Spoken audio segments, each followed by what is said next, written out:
Hello everyone, good morning, नमस्कारम, welcome to my channel Deepti Sharma की video. तंत्र मंत्र यंत्र और लॉ ऑफ अट्रैक्शन की टेक्निक कैसे काम करती है, आज मैं इसकी पूरी जानकारी आपको दूंगी। प्राचीन काल की तरफ हम जाते हैं तो वैदिक काल में 4 वेदों की रचना हुई थी। ऋग्वेद, सामवेद, यजुर्वेद, अथर्ववेद।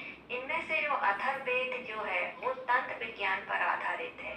यह प्राचीन काल में मुर्दों को भी जिंदा करने का तंत्र विज्ञान, तंत्र साधना थी, परंतु आज यह सुंदर विज्ञान कहीं खो चुका है। तंत्र मंत्र यंत्र एक विज्ञान है गाइस, जो कि आज के युग में कहीं खो चुका है, क्योंकि उसका कारण यह है कि वह एक बिजनेस बन चुका है। इसी कारण लोगों का विश्वास भी इस पे से उठता जा रहा है। जबकि तंत्र मंत्र और लॉ ऑफ अट्रैक्शन की टेक्निक तभी वर्क करते हैं जब आपकी पूरी श्रद्धा और विश्वास उसके प्रति रहता है, और आपके मन में उनके प्रति थोड़ा सा भी डाउट रहता है तो यह टेक्निक, तंत्र मंत्र यंत्र कुछ काम नहीं करते हैं।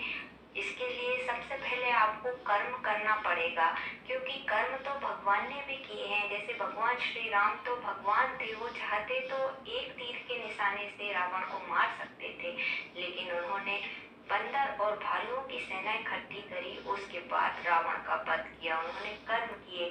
ऐसे ही लॉर्ड ऑफ कृष्णा ने छोटेपन से ही वृंदावन में रहे, अपनी शक्ति का विकास किया। जब वो बड़े हुए तब उन्होंने कंस का वध किया। नहीं तो वो चाहते कि सुदर्शन चक्र से, वो तो भगवान थे, सुदर्शन चक्र से कंस का वध कर सकते थे, लेकिन उन्होंने यह बताया है कि जब आप मनुष्य जीवन में आए हैं तो आपको कर्म करना ही पड़ेगा, आपको एक्शन लेना ही पड़ेगा। तो मेरा कहने का तात्पर्य यह है कि तंत्र मंत्र और लॉ ऑफ अट्रैक्शन की टेक्निकें आपको रास्ता दिखाती हैं गाइस। आपको अपनी मंजिल तक पहुंचने का कार्य खुद करना पड़ेगा, क्योंकि यह ब्रह्मांड एक ऊर्जा है और हम भी एक ऊर्जा है। जब दोनों ऊर्जाएं एक साथ मिल जाती हैं तो सोचा हुआ काम पूरा होने लगता है। आप इन टेक्निकों के माध्यम से नौकरी में आने वाली बाधा, विवाह में आने वाली बाधा, या इंटरव्यू में आप जा रहे हैं और आपसे आप काबिल हैं लेकिन फिर भी आपका सिलेक्शन नहीं हो रहा है, तो आप ये टेक्निक करिए, आप मंत्रों की जाप करिए, आप यंत्रा को रखिए, तो यह जरूर वर्क करते हैं। यह आपके लिए ढेर सारे मार्ग ओपन कर देती हैं गाइस। इसके लिए मैं आपको एक छोटी सी कहानी सुनाना चाहूँगी। एक गाँव था, उसमें एक व्यक्ति था जो कि हनुमान जी का बहुत बड़ा भक्त था। वह हर काम क्या करता था, भगवान पे छोड़ देता था, हमेशा तंत्र मंत्र करता रहता था। उसे विश्वास था कि विपत्ति आने पर भगवान उसे जरूर बचाएंगे। जहाँ वह रहता था वहाँ बाढ़ आ गई। वहाँ बाढ़ इतनी ज्यादा आ गई कि 2 गाड़ी वाले व्यक्ति आते हैं और उससे कहते हैं कि आप हमारी गाड़ी में बैठिए, हम आपको सुरक्षित स्थान पर छोड़ देंगे। परंतु वो कहता है कि मुझे तो अपने प्रभु पर पूरा विश्वास है, वो मुझे अवश्य बचाएंगे। गाड़ी वाले वहाँ से चले जाते हैं। बाढ़ इतनी अधिक बढ़ जाती है कि वहाँ नाव चलने लगती है।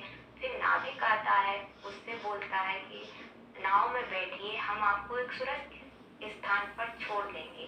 परंतु वो कहता है कि मुझे मेरे प्रभु पर पूरा विश्वास है, वो मुझे मरने नहीं देंगे। नाविक भी वहाँ से चला जाता है। एंड में क्या होता है कि बाढ़ पूरे गांव में फैल जाती है, जल का स्तर बहुत ज्यादा बढ़ जाता है, पूरा गांव डूब जाता है। इसके कारण वो व्यक्ति की भी मौत हो जाती है। मृत्यु के बाद जब वह भगवान के समक्ष पहुंचता है तो वह भगवान से पूछता है कि मैंने तो जिंदगी भर इतनी मंत्रा किए, इतने तंत्रा किए, इतनी साधनाएं करी, फिर भी आपने मेरे को क्यों नहीं बचाया प्रभु। तो भगवान उत्तर देते हैं कि मैं स्वयं तो नहीं आ सकता, लेकिन मैंने तुम्हारे बचाव के लिए 2 बार प्रयास किए थे। एक बार गाड़ी वाले को पहुंचाया और दूसरी बार नाविक को पहुंचाया, परंतु तुमने कोई एक्शन नहीं लिया, तुमने कोई कर्म नहीं किया। तो ये कहानी सुनाने का तात्पर्य है कि आप बैठे बैठे करोड़पति नहीं बन सकते। आपके लिए आपको उसके लिए प्रयास करना पड़ेगा, जॉब करना पड़ेगा, नौकरी ढूंढनी पड़ेगी। लड़की ऐसे ही नहीं मिल जाएगी, शादी करने के लिए आपको लड़की ढूंढनी पड़ेगी, जाना पड़ेगा और प्रयास करना पड़ेगा। तो आपको कर्म कहने का मतलब ये है कि आपको कर्म तो करना पड़ेगा, परंतु कर्म करते हुए भी कई बार हम असफल होते हैं, कई सारी बाधाएं आती हैं। तो ये टेक्निक हुई, ये तंत्र हुए, मंत्र हुए, ये उन बाधाओं को दूर करके रास्ते ओपन कर देते हैं गाइस, तो आपको अपनी मंजिल तक पहुंचने का कार्य खुद ही करना है। क्या आपने कभी नोटिस किया है कि जब आप खुशी और आनंद और उल्लास की अवस्था में रहते हैं तो आप किसी भी काम को बहुत जल्दी कर लेते हैं खुशी खुशी, लेकिन जिस दिन आप गुस्से में, तनाव में और चिंता में रहते हैं, वही काम को आप सुबह से लेकर शाम तक करते हैं फिर भी ढंग से कर नहीं पाते।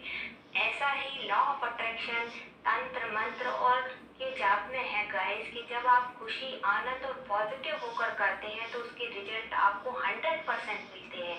लेकिन आप दुखी होकर, डर से, चिंता से या डाउट से ये टेक्निक करते हैं या मंत्रों का जाप करते हैं तो वह कार्य नहीं करते। धन्यवाद।